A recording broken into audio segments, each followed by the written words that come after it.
जय हिंद दोस्तों, आप सभी का स्वागत है डेली करंट अफेयर्स में। आज भैया हम पढ़ते हैं 7 मई के करंट अफेयर्स को देखते हैं। तो भैया हमारा फर्स्ट क्वेश्चन है, इंदिरा गांधी महिला सम्मान निधि योजना किस राज्य से संबंधित है?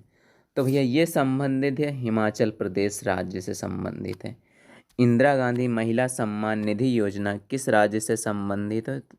तो भैया ये हिमाचल प्रदेश राज्य से संबंधित है। हिमाचल प्रदेश राज्य सरकार द्वारा महिलाओं के लिए इंदिरा गांधी महिला सम्मान निधि योजना प्रारंभ की गई है। इस योजना के अंतर्गत महिलाओं को प्रोत्साहन बढ़ावा के लिए भी 1500 रुपये प्रति माह मासिक प्रदान किए जाएंगे, यानी 1500 रुपये प्रति मासिक के हिसाब से प्रदान किए जाएंगे।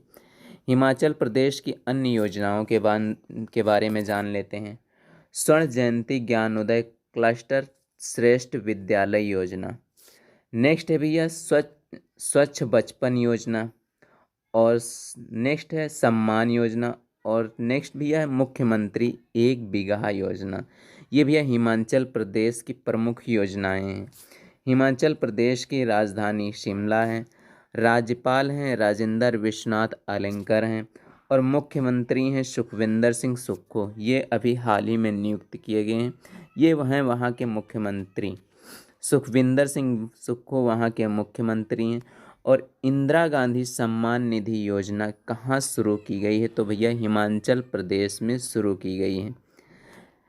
हमारा आज का मोटिवेशनल है, दर्द गम डर जो भी है बस तेरे अंदर है, खुद को बनाए पिंजरे से निकाल कर तो देख, तू भी एक सिकंदर है। आपके अंदर बस दर्द गम चाहे जितना भी हो, एक बार आप खुद से निकल के देखो ना, तो आप भी एक खुद सिकंदर हो। आप भी एक हर एक मंजिल हासिल कर सकते हो। तो हमारा भी नेक्स्ट क्वेश्चन है, चिथिराई महोत्सव किस राज्य का प्रमुख उत्सव है? तो भैया चिथिराई महोत्सव तमिलनाडु राज्य का प्रमुख महोत्सव है, जो अभी हाल ही में आयोजित किया गया है। भगवान कलंग झागर को समर्पित चिथिराई महोत्सव तमिलनाडु के मंद्रु वेगई नदी में के किनारे आयोजित किया जाता है। यह शैव और वैष्णव उत्सव है। तमिल महीने चिथिराई के दौरान मनाया जाने वाला त्यौहार मीनाक्षी मंदिर से जुड़ा हुआ है, जो देवी मीनाक्षी को समर्पित है, जो पार्वती का रूप है और सुधेश्वर शिव का एक रूप है। कहा जाता है कि भगवान कलंझार अपनी बहन देवी मीनाक्षी की शादी भगवान सूर्येश्वर को देखने, यानी भगवान शिव को देखने के लिए असगर कोलाई से यात्रा करते हैं। उसके पर्व में ये त्यौहार चिथिराई महोत्सव मनाया जाता है। नेक्स्ट भैया है हमारा क्वेश्चन, विश्व अस्थमा दिवस 2023 कब मनाया गया? तो भैया विश्व अस्थमा दिवस 2 मई को मनाया गया है 2023 में। इसके बारे में जान लेते हैं। विश्व अस्थमा दिवस मई के पहले मंगलवार को दुनिया भर में मनाया जाता है। वर्ष 2023 में विश्व अस्थमा दिवस 2 मई को मनाया गया है। बीमारी के बारे में विश्व जागरूकता बढ़ाने और अस्थमा की समस्या से जड़ से समाप्त करने के उद्देश्य से यह 1898 से विश्व अस्थमा दिवस के रूप में मनाया जाता है। इसकी भी यह थीम थी अस्थमा केयर फॉर ऑल। इस बार 2023 की इसकी थीम थी। नेक्स्ट क्वेश्चन है, इंटरनेट इन इंडिया रिपोर्ट 2022 के अनुसार सर्वाधिक इंटरनेट पहुंच किस राज्य में है? तो भैया सर्वाधिक इंटरनेट पहुंच गोवा राज्य में है। हमारा सी ऑप्शन करेक्ट है। इंटरनेट इन इंडिया रिपोर्ट 2022 के अनुसार गोवा राज्य में सर्वाधिक इंटरनेट पहुंच गोवा राज्य में है। और बिहार में भी ये सबसे कम है।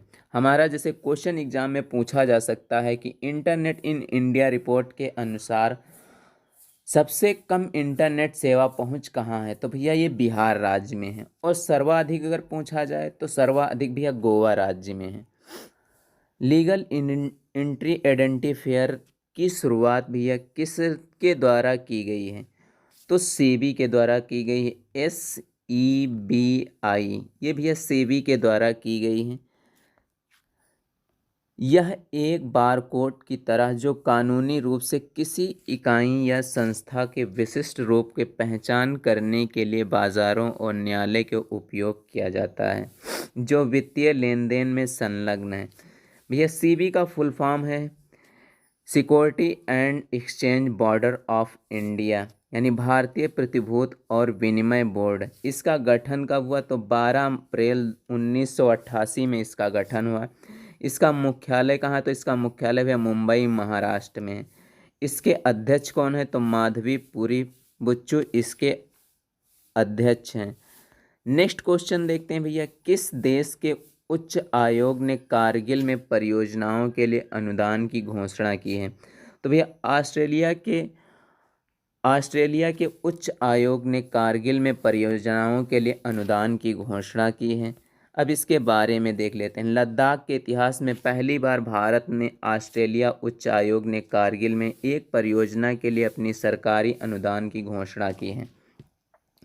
भारत में ऑस्ट्रेलिया उच्च आयुक्त बेरी ओ फोरेल की अध्यक्षता में श्रीनगर में एक विशेष बैठक के दौरान इसकी घोषणा की गई।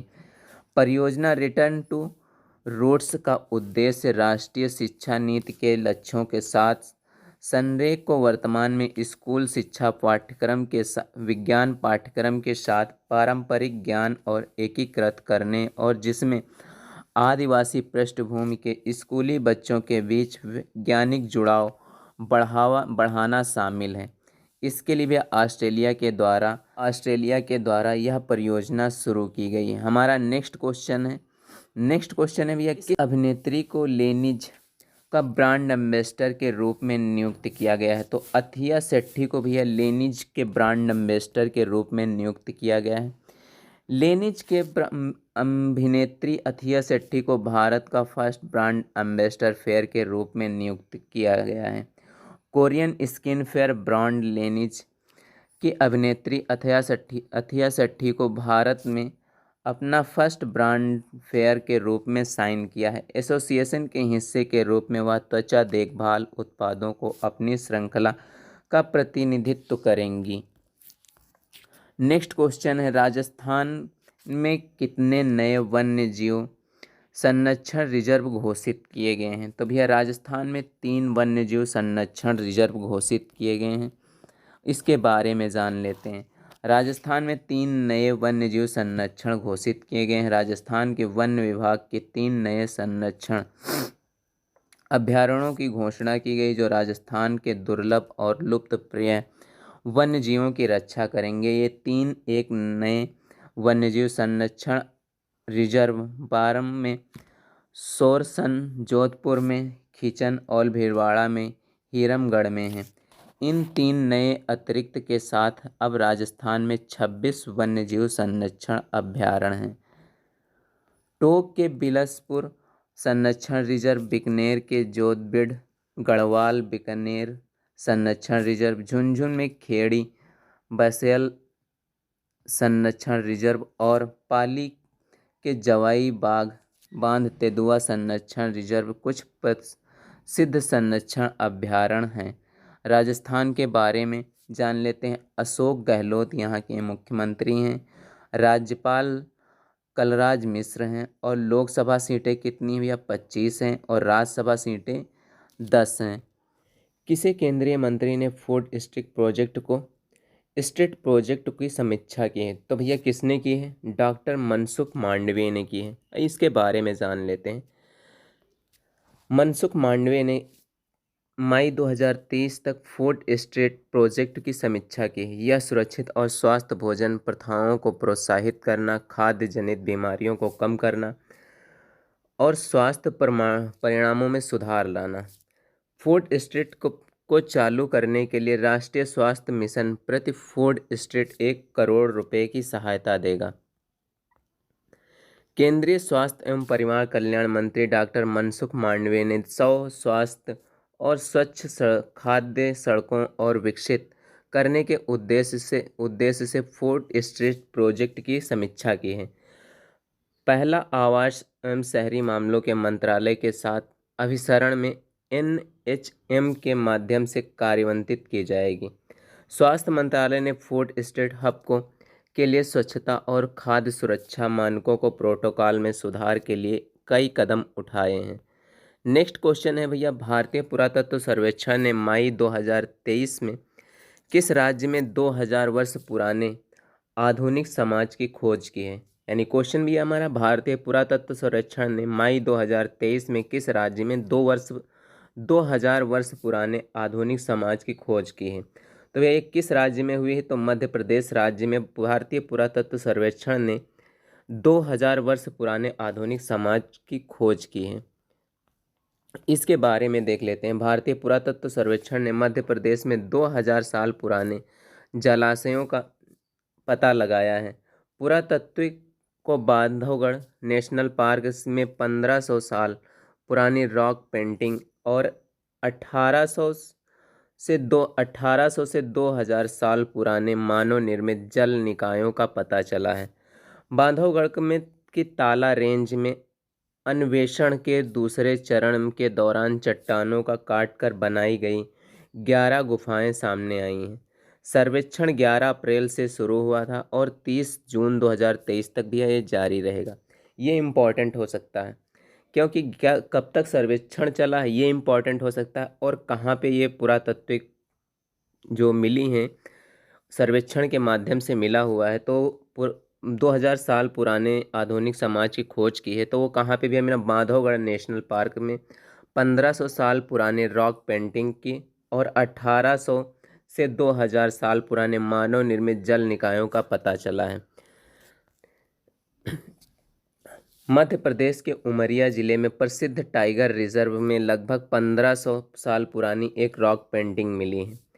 पिछले साल ASI ने उसी स्थान पर 26 मंदिरों, 26 रॉक काट गुफाओं, 2 मठों, 2 स्तूप, 24 शिलालेखों, 46 मूर्तियां और 20 बिखरे अवशेषों तथा और 19 जल संचयों को खोजा था।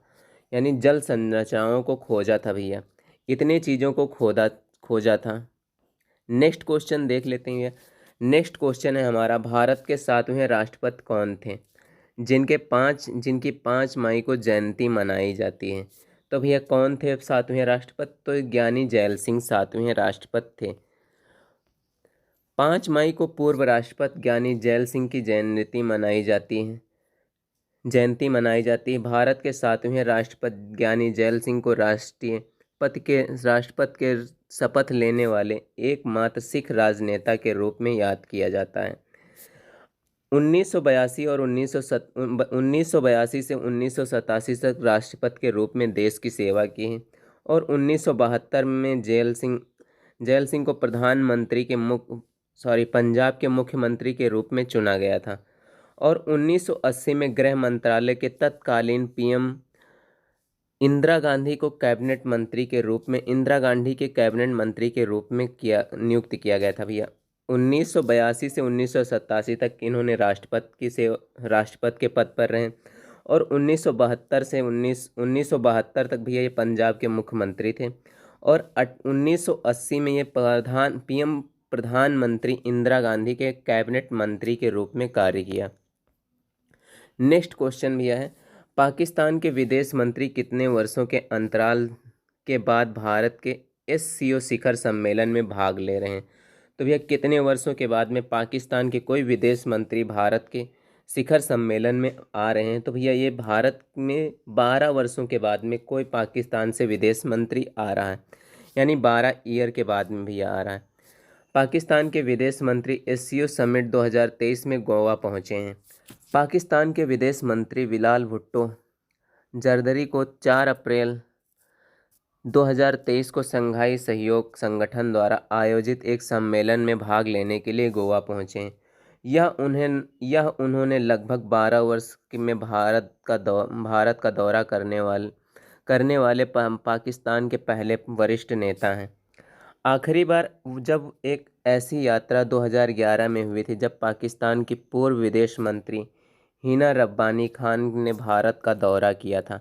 2011 में भी पाकिस्तान की कौन सी पूर्व विदेश मंत्री हिना रब्बानी ने भारत का दौरा किया था। और उससे 2014 में पूर्व पाकिस्तान के प्रधानमंत्री नवाज शरीफ ने भारतीय प्रधानमंत्री नरेंद्र मोदी की शपथ ग्रहण समारोह में भाग लेने के लिए भारत आए थे। नेक्स्ट क्वेश्चन है भैया, बास्केटबॉल फेडरेशन ऑफ इंडिया के प्रशासक के रूप में किसे नियुक्त किया गया है। तो बास्केटबॉल फेडरेशन ऑफ इंडिया के प्रशासक के रूप में भैया कृष्ण भट्ट को नियुक्त किया गया है। हमारा सी ऑप्शन करेक्ट है। अब इनके बारे में जान लेते हैं। कृष्ण भट्ट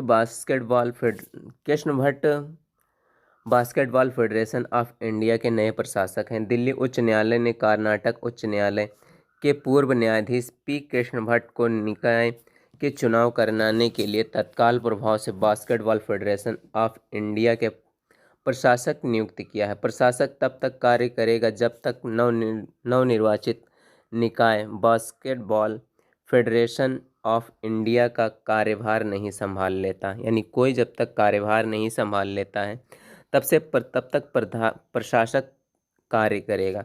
प्रशासक यह तय करेगा कि वर्तमान रेटिंग ऑफिसर का चुनाव कराना जारी रखना है या नहीं।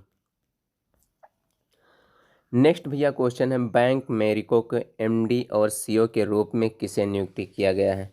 तो भैया बैंक मेरिको के रूप में सौगत गुप्ता को नियुक्त किया गया है। बैंक मेरिको के एमडी और सीईओ के रूप में सौगत गुप्ता को नियुक्त किया गया है। अब इनके बारे में जान लेते हैं। मेरिको को 2 साल की अवधि के लिए सौगत गुप्ता को एमडी और सीईओ के रूप में नियुक्त किया गया है। मेरिको ने 1 अप्रैल 2024 से 31 मार्च 2026 तक 2 साल की अवधि के लिए सौगत गुप्ता को प्रबंधक निदेशक और मुख्य कार्यकारी अधिकारी के रूप में फिर से नियुक्त किया है। वह वर्ष 2004 में मार्केटिंग प्रमुख के रूप में मेरिको में शामिल और 2007 में भारतीय व्यापार के सीईओ के रूप में पदोन्नत हुए थे। 2014 में उन्होंने कंपनी के प्रबंधन निर्देशक के रूप में पदभार संभाला। मेरिको ने राजन भारती मित्तल के अतिरिक्त निर्देशक की भी नियुक्त किया। श्री गुप्ता स्वतंत्र निवेशक के रूप में अशोक लेलैंड के बोर्ड में और लेखा परीक्षक समिति, नामांकन व परिश्रमिक समिति ESG समिति के सदस्य हैं। वह एक स्वतंत्र निदेशक के रूप में डिलीवरी से भी जुड़े हुए हैं। वह नामांकन और परिश्रमिक समिति व हितधारकों की संबंध समिति के अध्यक्ष हैं। नेक्स्ट यह हमारे इम्पॉर्टेंट फैक्ट उसके बारे में जान लेते हैं जो हमारे एग्ज़ाम की दृष्टि से अत्यंत महत्वपूर्ण है। तो भैया डॉक्टर एन गोपाल कृष्णन का भी हाल ही में निधन हो गया है। वह किस क्षेत्र से जुड़े हुए हैं। तो भैया वे साइंस के क्षेत्र से जुड़े हुए हैं। केंद्रीय कैबिनेट ने देश में कितने नए नर्सिंग कॉलेजों की स्थापना के लिए भी मंजूरी दी है। तो भैया 157 के नए नर्सिंग कॉलेजों की स्थापना के लिए भी मंजूरी दी है। संकटग्रस्त सूडान से भारतीयों को निकालने के लिए भारत सरकार ने कौन सा अभियान चलाया था भैया। तो ऑपरेशन कावेरी नाम का ऑपरेशन कावेरी अभियान चलाया था। फिल्म फेयर अवार्ड 2023 में बेस्ट डायरेक्टर का अवार्ड किसे सम्मानित किया गया। तो भैया किसे सम्मानित किया गया है। तो संजय लीला भांसली को सम्मानित किया गया। और भैया फिल्म फेयर अवार्ड में बेस्ट एक्ट्रेस का अवार्ड किसे मिला। तो आलिया भट्ट को मिला है। तो भैया मिलते हैं एक नेक्स्ट वीडियो के साथ में, तब तक के लिए जय हिंद दोस्तों।